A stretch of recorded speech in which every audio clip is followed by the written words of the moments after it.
Showtime! Ladies and gentlemen, please make your way to your seats. Showtime! Please make your way to your seats. The show is about to begin. Showtime! Let the magic begin. Welcome back to Futuretech, your weekly source for the latest in tech, innovation, and business. I'm the startup coach, and as always, I'm joined by my co-host, John Irwin. How you doing today, John? I'm good. How are you? I'm liking the weather. It's a little warm, but not too bad, eh? Yeah, well, we got a little bit of snow on the ground yesterday. It disappeared pretty fast. It is, December 8th now. This will go out in 2 weeks. We'll see if we get a white Christmas, I guess, is what I'm saying. We don't know yet. Yeah, I wonder what the over-under is on that, but we'll see. All right, so let's hop right into it. We're talking about nanotech, bots, and Gemini. Oh, my. This first article comes from phys.org, and I think it's the first two articles that will actually come from this place. And we're talking about carbon nanotubes yield solar. So what's this article about?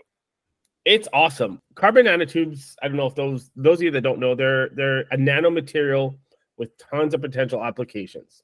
But up until now, their commercial use has been limited because of low production yields using traditional grow methods like CVD.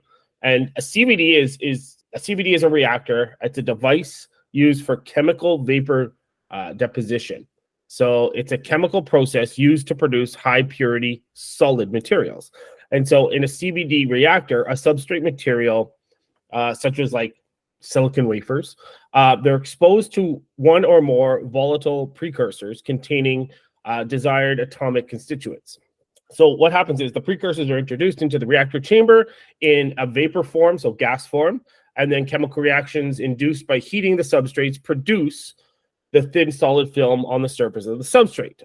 And so that's how you kind of produce, that's one way of producing. There's three main methods for bulk carbon nanotube production. There's the arc discharge, there's the laser ablation, and CVD, chemical vapor deposition. The reason why we're talking about carbon nanotubes and CVD is because CVD is considered the most promising for industrial scaling. The biggest reason is because it allows for continuous production and integration into manufacturing lines. Some background information there. So back to the article. So researchers in Russia have discovered a new way to significantly increase the yield of a single-walled carbon nanotube grown through carbon-based CVD, which produces very high-quality nanotubes suitable for applications, many different applications, some electronics, some optics. The way they do this is they've introduced small amounts of hydrogen gas into the CVD reactor along with the carbon monoxide. So the researchers were able to almost triple the nanotube yield compared to other growth promoters previously used without compromising quality. Really, really cool stuff. And I know, Craig, I think you said you've had some experience or you've seen some carbon nanotubes in person or Well, I don't know if you could call it seeing it in person because you can't see them. No. But yeah, when you started talking about this, I felt old because I'm like, okay, wait a minute. How long have we been talking about carbon nanotubes? And I was a chief technology officer of a company in historical past. And around 2001, we were down in Palo Alto doing a weekend tour thing with HP, and we got into HP labs, and they were showing us all this cool, really bleeding edge tech they were doing, where automatic sensors controlling humidity and cooling in a server room type thing with a robot running around. They had this very interesting, I don't know what they called it because, again, this is 23 years ago, give or take, camera system where it was a dome. You put the item in it and it took pictures of the thing on all different spectrums. Oh, wow. And then you could actually see a whole bunch of things you couldn't see before, like fingerprints and a bunch of other stuff. It was really you had to see it to understand it. But at the same time, they were really excited about these carbon nanotubes they were growing and talking about future applications and stuff. So I guess we see some carbon nanotube technology today in some transistors, but again, I don't know how widely they are deployed. Do you know how widely are deployed today? They are being used in some instances because obviously you would probably need them for some of the foldable, rollable screens that we have out right now. But that's just a guess, to be honest with you, as to where they're being used right now. Yeah, and my understanding is in a few of the transistor technologies they're being used, and they're being used for memory devices and a few other things, high performance transistors. But again, I don't know specifically but I guess my point being is we're talking about, a fraction of a human hair. Like you can't see these things, which is kind of part of the problem, but you could see them under a microscope, and they were physically growing them. Things have come a long way with the process now. Let's get into it a little bit. Like this new process, how does it change things? With the introduction of hydrogen, that's where they were able, it had different effects at low versus high growth temperatures. What that has enabled is the nanotube growth itself. So it's resulting in longer and higher conductivity nanotubes because of the introduction of hydrogen. So what it's done is it kind of triggered an extra reaction where the CO2 is hydrogenated, which was able to produce additional carbon to feed the nanotube growth, if that makes sense. And I'm doing a little research here while we're chatting, and apparently carbon nanotubes are used in a wide range of consumer applications, including device modeling, energy storage, automobile, water purification, sporting goods, coatings, thin film electronics, electromagnetic shields, and actuators. So you probably have them in your home today. Yeah, and that's probably why. So I don't know if you've seen the CES, I think last year, the year before, they had this screen that kind of rolls itself up and completely disappears, which is why I'm assuming that there's carbon nanotubes in there, because they would need it for flexible bioelectronics kind of thing, or flexible electronics. And that's why they're super, super expensive, because you don't have the scale to produce the carbon nanotubes. So that's why you've got this low yield currently that they're still using to integrate into electronics and different things. But that's why the cost is so high, just like carbon fiber. What applications do you see benefiting from this once we, get to the point that the yield starts being there for us? The understanding that hydrogen can both improve catalyst activation and directly enhance growth is a game changer. It could translate to other carbon nanomaterial synthesis systems, which I don't even know about. So areas like graphene manufacturing may benefit from optimizing hydrogen use, controlling the structure of nanotubes by leveraging temperature-dependent effects. So there's a multi-scale analysis approach that may help improve synthesis of other nanotube structures as well. Again, we're in the infancy, I think, of this high-yield stuff, but there are so many different applications. So medicine could see huge advances. So you could have, like I said, flexible bioelectronics incorporating carbon nanotubes to have non-invasive monitoring, treatment of numerous conditions, drug and gene delivery, potentially, communications network. So carbon nanotubes are great conductors, right? So we could see the connectivity surpassing copper, integrating into photonic chips. We could see exponential changes in transmission data speeds. There's so many different things: batteries, sensors, coatings, different things. I don't know if you've seen those windows where you can change the transparency with a click of a button. I think that uses carbon nanotubes as well. This is very cool technology, and a lot of people have been saying that we're waiting for this to switch to carbon nanotube from silicon-based chips in computers for energy. They're faster, they're better memory storage. Do you see that happening in the next 10 years, that we're going to start to see this technology in computer chips? Yeah, absolutely. We're already seeing it in electronics right now. The only thing holding us back currently is the inability to produce at scale, to manufacture these at scale. And I think based on this research, based on this article, it seems like it could be a game changer by introducing hydrogen.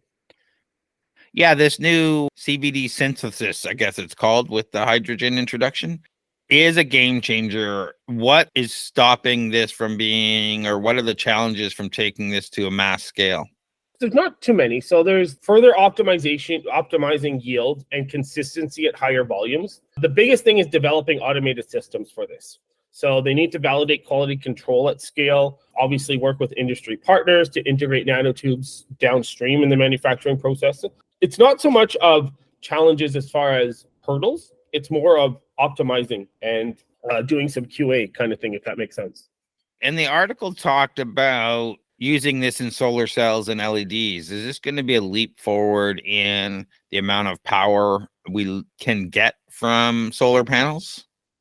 In my opinion, yes, because you've got this conductor that's a way better conductor than anything else currently available, better than anything being used. I'm sure we're going to see energy generation, storage, efficiency gain from carbon nanotubes, even water filtration membranes, fuel cells, supercapacitors. Everything is going to improve. And I think they're already looking at integrating CNTs or carbon nanotubes into solar cells right now. And I think that there have been some advances in that, but don't quote me on that. Just seems to be a place they're talking big about this, and changing solar into electricity. There's a lot of energy loss there. So there's a lot of inefficiencies that could be improved upon to make those technologies way better. And CVDs is one of them. I think the current yield efficiency of a solar cell, so using silicon, is around 20 to 22, maybe as high as 26%. And I think that's the best yield that they've achieved. I could be wrong on that, but I think introducing carbon nanotubes could maybe double it, but don't quote me on that. Because we've got a lot of other factors that come into play. Like we've got all of our atmosphere and everything that is interfering with solar energy coming into the earth, which is good. It protects us, right? So, and there'll probably be some days where we'll just throw all the solar panels out in space and beam the energy back. There is some research. This is kind of cool stuff. There was an article I read. They're looking to build solar harvesting technology in space and beam the energy wirelessly down to Earth. Yeah. Well, we're all going to be fried, but what the heck? Exactly. Yeah, what's going to happen when a bird flies through that, right? Have you seen the one solar capture device right in the middle? It's all concentrated into one, and when the birds fly through it, they get fried. It's kind of sad. Sorry about that. The birds. I thought the birds weren't real. Didn't we learn that during COVID? Yeah. They shut us in so they could change the battery on the birds. Chemtrails and birds. Yeah. And why do you think they hang out on those electrical wires all the time? They're charging. They're charging. Yeah, exactly. That's why they aren't getting fried. That was my favorite story during that so time. Funny. All right, let's jump to more in this kind of space. Scientists build 3D DNA-based nanorobots. And not only that, but they're self-replicating nanorobots. Yeah, really cool. So this is some research out of New York University and with the Chinese Academy of Sciences. So they've developed 3D DNA-based nanorobots, which is a huge advancement over previous. I think they had a 2D DNA robotic research in the past. Just recently, though. The thing with this is the nanorobots are precisely folded and positioned from DNA strands in a novel way that allows them to self-replicate without limits. And that's kind of scary, but we can talk about that in a minute. And the size of them, just to put that into perspective, is about 100 nanometers in size. The robots manipulate and properly align DNA strands, effectively kind of like welding them together to construct copies of themselves step by step. Cool thing about this is replication could enable mass production of nanoscale structures and devices. Prior attempts at DNA robotics were limited to 2D construction, and what the researchers did with this was they were able to introduce a multiple axis precise folding and positioning as a new technology for nano manufacturing. Speaking of the 2D DNA robotics, it previously was just interconnected DNA tiles that could perform basic motions or transport cargo. But larger structures required extensive manual folding, which is kind of where they're at now. So the way they did this was they used a variety of tools to study nanorobots, including atomic force microscopy, 3D DNA lattice calculations, and simulations of their motions and replication processes. The cool thing is that the robots function autonomously once programmed with the initial folding instructions. Further triggers like heat could activate their motions without external control, which is kind of cool.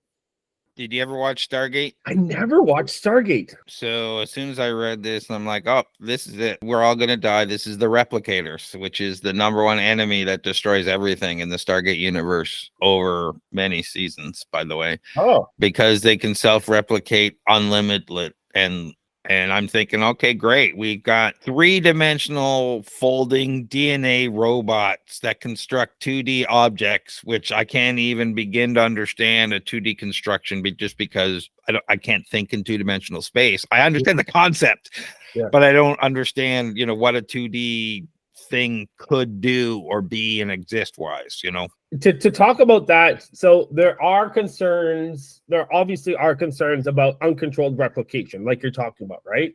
Like dystopian scenarios. So again, this is still research, right? It's not something that is commercialized or anything like that. It's still in the R&D phase and very infancy, but they theorize that they could engineer, and here's the thing though, they could engineer control mechanisms like degradation signals or dependent on specific environmental cues. So replication only occurs in design settings. They could find ways around it maybe, but comprehensive modeling and testing under various conditions are going to help to improve the understanding of the replication dynamics, because this is still, like I said, in its infancy. So the one thing to note though is a lot of people might be hearing the word nanorobot and think, oh. Yeah, I was just going to ask. We see robots, we see sci-fi, we see all sorts of things. What does the word nanorobot actually mean?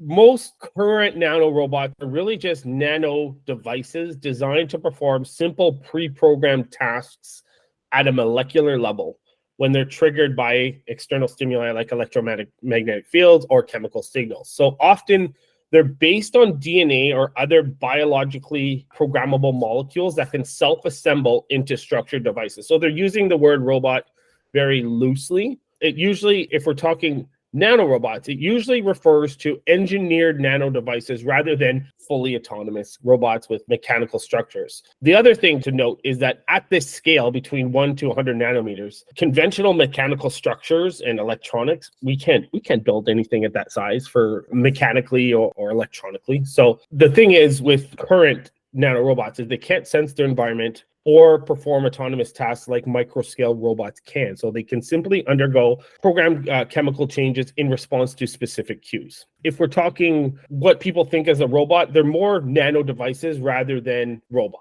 It's a thing, let's just say, in your bloodstream that activates when there's too much sugar, and it does this. Yeah, exactly. Now, I don't know exactly how that works, and if it can be that complex at a level, I get that concept. Oh yeah, you could have implications like type 2 diabetes. There you go. I'm reading some of the medical treatments here. Wasn't it Eric Drexler who coined the phrase gray goo after something like this? Self-replicating DNA nanobots. Yeah. You just turn into a pile of gray goo.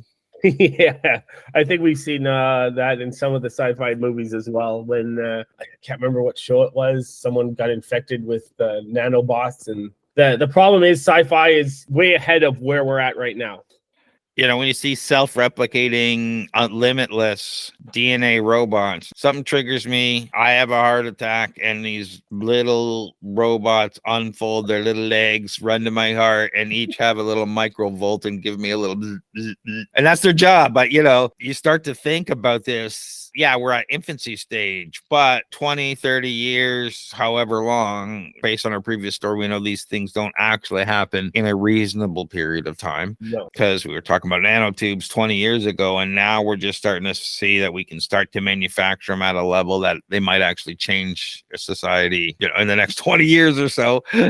So I look at this and I'm like, all right, I can see all sorts of interesting applications. How far in the future is this till we can actually see this either, in a medical or manufacturing or some other use? I would say basic DNA protein nanobots capable of simple tasks could emerge in the next 5-10 years, and probably at the proof of concept.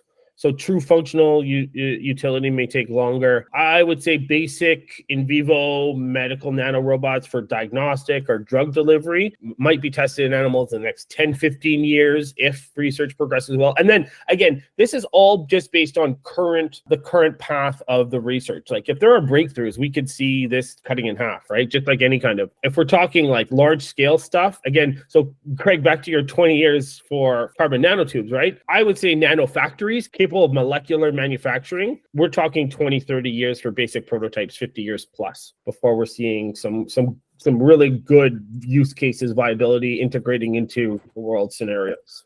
I could see something like this used alongside the CRISPR technology we were talking about before. You can have some single-use stuff. We're going in to fix this problem, but maybe we have, based on your specific, we can create a non-invasive cancer treatment where these things go in because of your DNA, and we know specifically they can attack it without needing surgery if it's at this level or that level or anything, like whatever they happen to be treating. I could see them actually introducing, because you have to go in, you have to get tested, you're part of this couple of week process, it's very invasive. That kind of thing could lead to this kind of DNA treatment, because you need that kind of intimate knowledge of the patient to do something like this, I would think. Yeah, exactly. Well, we have mapped the whole human genome. So we do have a lot better understanding of different things, and we do have a good understanding of DNA, and because we have CRISPR, right? So we're already on that path without these nano robots for, like you said, single use.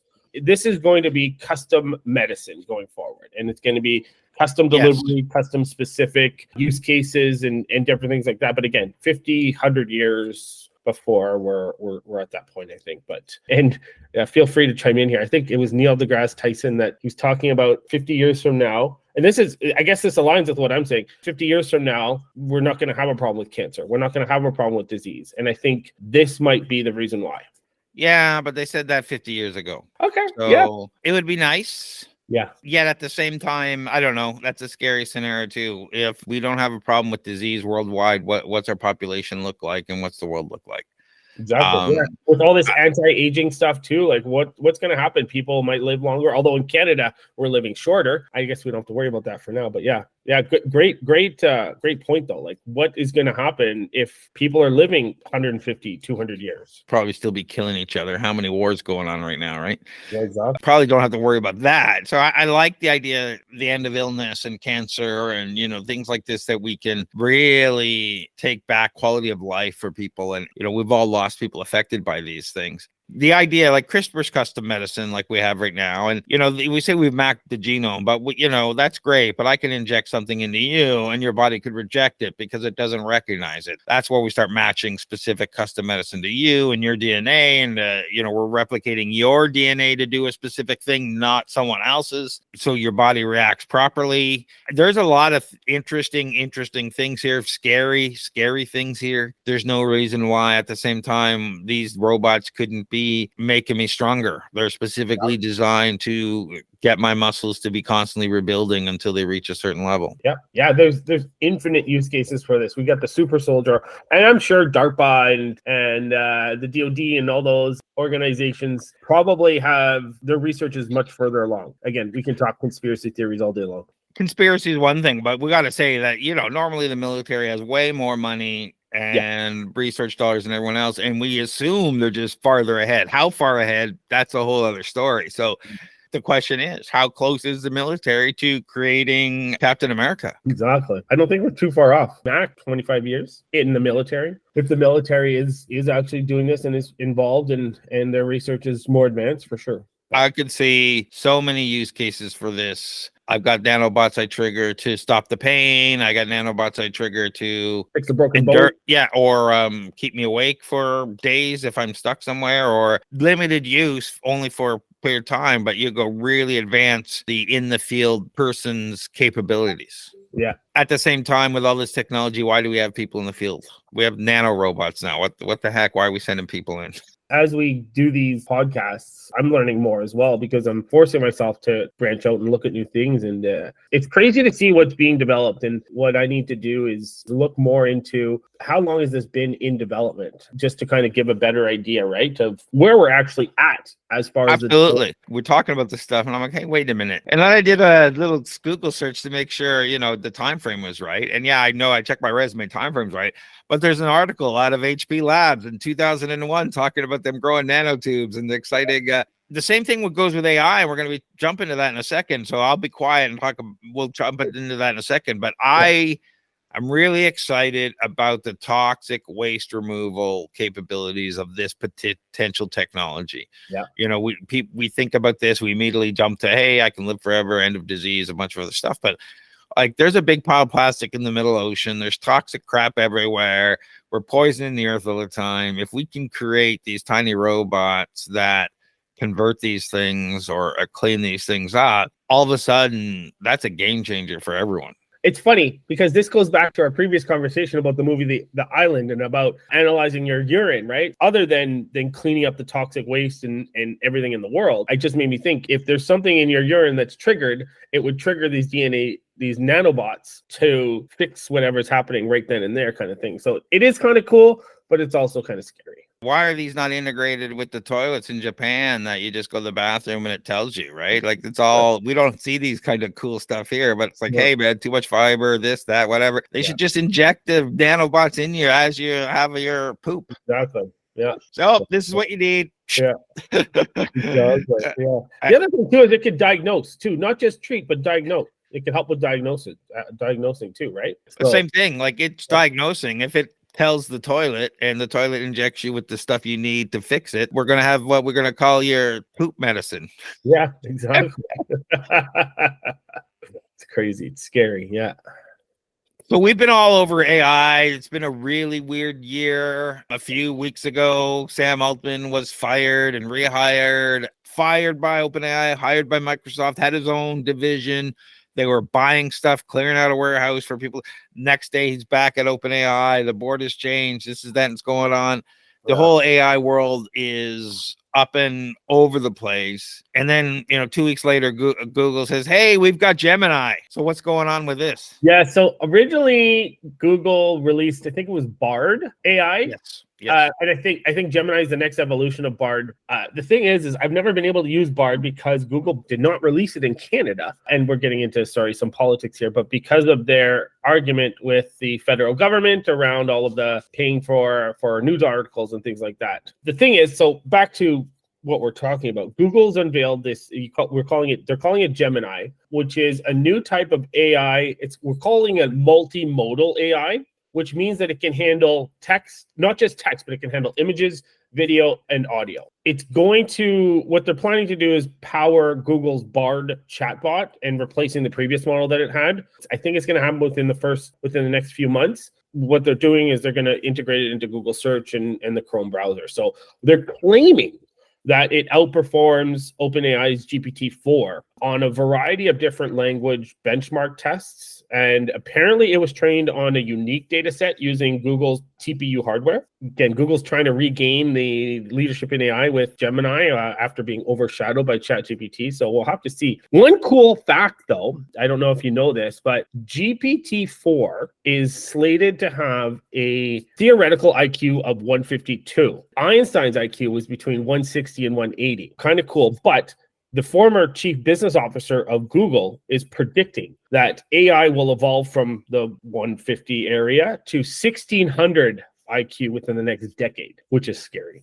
I'm not a big fan of using IQ to measure artificial intelligence because it still does random crap. Exactly. 160 plus IQ person wouldn't do random crap. Like the one thing I mentioned the other day, I can't remember, I was talking to an AI founder. It's like work on outlines. I'm saying, here, I've got a 30-day program for people and here it is. And I want you to help me write outlines and stuff. Day 7, you're halfway through the program. How can I be halfway through a 30-day program in day 7? Where is this coming from? Yeah. And it just pulls this stuff from whatever. And it's a predictive model and, it's great. But how do you claim IQ with that when it makes these kinds of mistakes? It's funny. I was doing some social media or make a description for this event and it threw in random people from other events that I hadn't, this person speaking, like, what, where did you get this? I have to pull this stuff out. It just does things. And those are examples for me, but the hallucinatory effect on this is still real and pretty scary if you let it loose on things. The thing to note though, too, is, and like you said, just to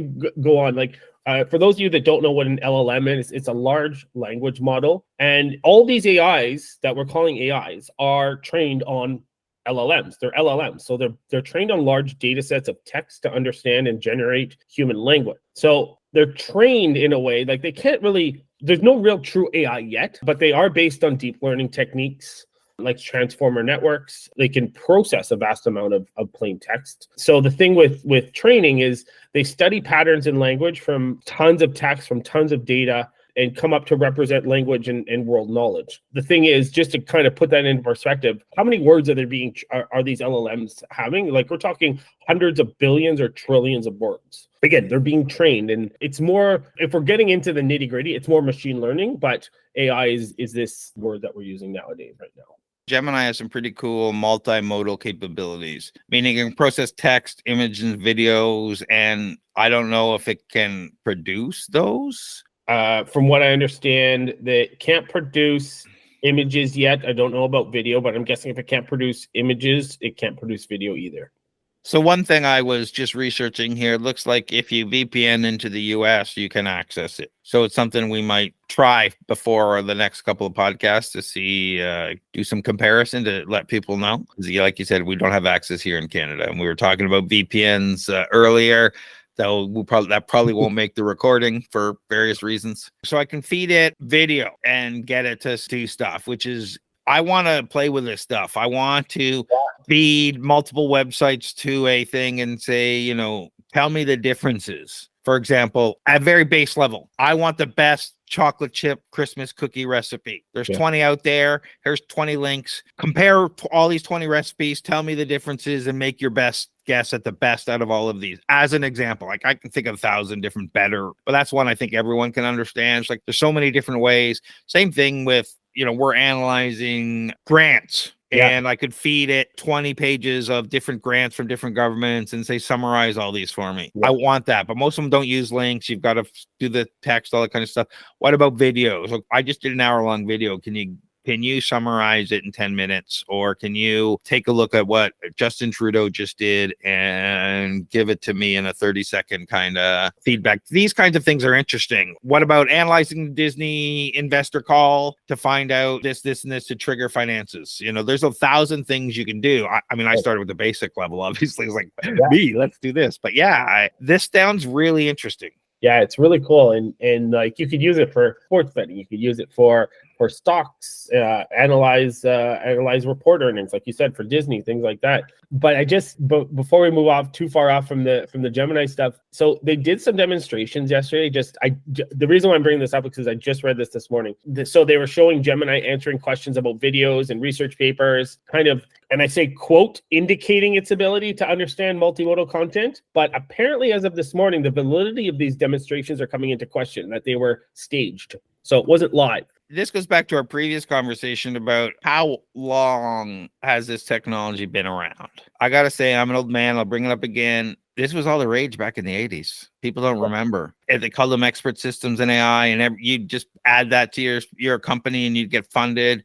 And a few years later, if you were anything to do with any of that, you got no funding, you were ousted, no one wanted to talk to you. We've all been there. And I'm like, we're going to reach a certain amount of things. People think AI is going to destroy the world or rule the world, maybe eventually, but I don't think it's going to be this cycle. I think we're going to learn in a few years. There's going to be the limitations, the cost. We're going to see a shrinkage in the area as we're still seeing expansion in the AI area. We're going to start to see shrinkage of the big players a little bit. I'm very interested, and I'm also like to watch all this and to see where it shakes out. We have these expectations way up here, and it's going to be way less what we actually get. But this stuff is really cool. Everyone says we're the best. So Gemini is supposed to be way better than GPT-4 from a text point of view. Do we have any proof of that? No proof of it yet. All they've done is demonstrate it. So I guess the proof will be in the pudding once they release it. And I think it's coming out, and I don't know about Canada, in the next month. Some of them. There's 3 different model or versions of it, I think, that they're releasing. This looks great. Again, what is it? Smoke and mirrors. Oh, look what we can do. Yeah. I go back to some of the quantum stuff we were talking about a couple episodes ago. The error rate was so high, they couldn't tell when they had a positive reaction whether it was actually true or just another error. Are we bumping to a capacity of text-based response? We want to plug this in, write my article, write my book. Everyone's trying to do this stuff, and people are starting to realize, well, if that's what you just get crap. It doesn't actually, you can use it to help you with outlines. You can use it to help, like I use it to help me format emails and stuff like that. You can use it for all sorts of things, but is it going to replace other jobs other than copywriting? It's definitely going to replace some jobs. It's gonna displace some role tasks for sure. From what I've read, most experts agree that the overall impact will be to change rather than eliminate most jobs. We're not going to lose developers. Like, it's not going to take over developers, but it's going to change how they work and what they do. So AI, it's going to help.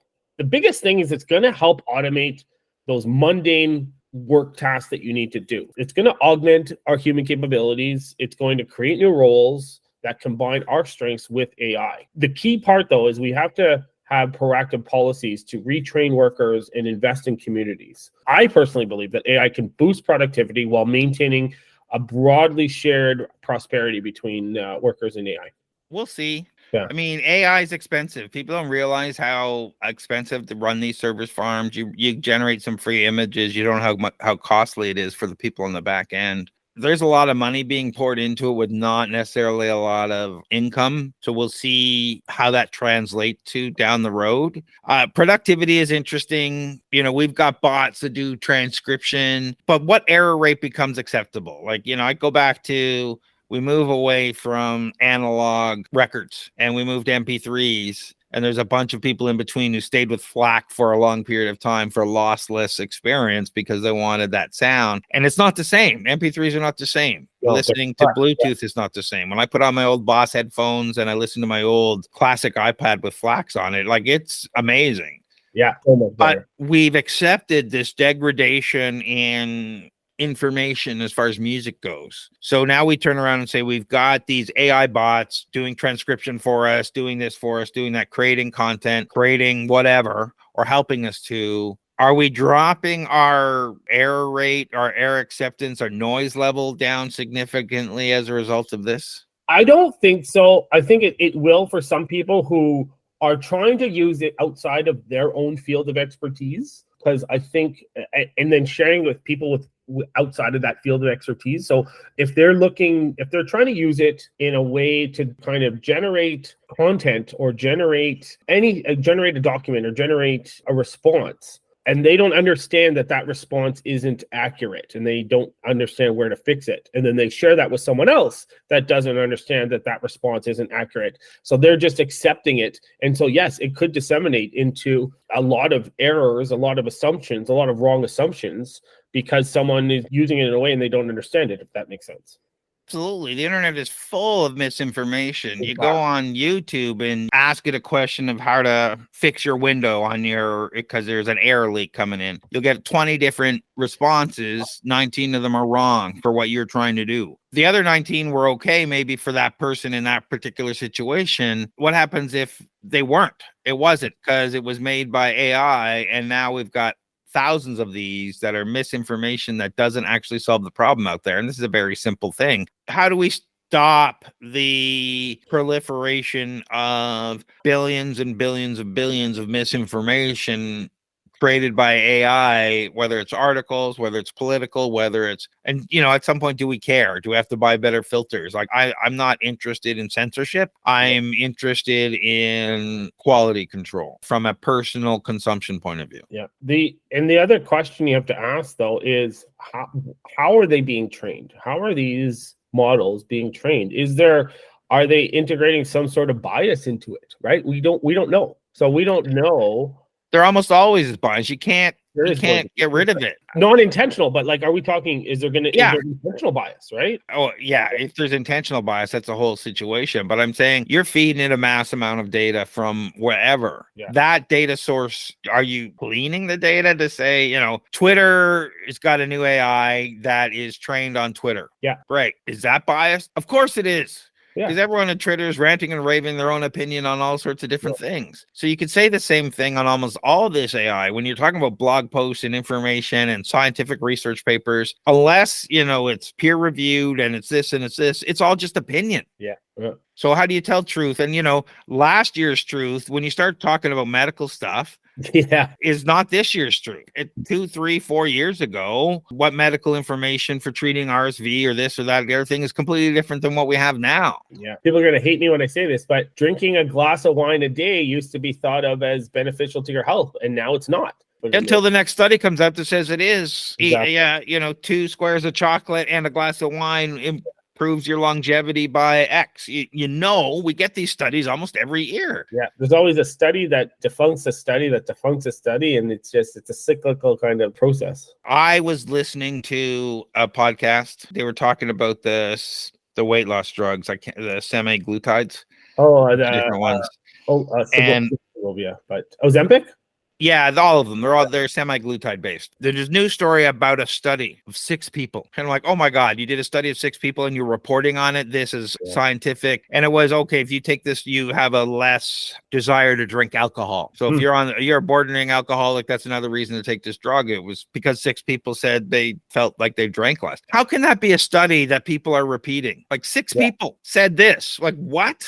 And you're going on TV and saying medically, this is a medical study of some sort. This is nuts. Yeah, that's crazy. That's why when you say these studies about chocolate and wine and what's good for you and what's bad for you, really kind of have to dig in a little bit and then dig in a little farther to find out who's paying for those studies. Exactly. Yeah. Who's subsidizing this, right? Yeah. And if you can deep in farther and find out, what the questions were, a lot of times report studies, it's just an online poll they posted somewhere. Yeah. Well, where did they post it? And who are the viewers of that particular, because it could be swayed in all sorts of ways. Geographic. If you're in a freezing climate and someone's talking to you about global warming, you're probably saying, yeah, I'm freezing, let's go, versus people say, I hate you for that. Well, you have any idea what -40 feels like? You can hate me all you want. So there's different opinions based on where you are and how you feel about certain things that affect it. So we all have to take a step back when we look at these scientific polls and what's going on. Back to Gemini. Yeah. The problem with a lot of these things is they're a few years old. We talked about this a little bit about you're asking it a question. It's only up to date 4 years ago, 2 years ago. Did they say how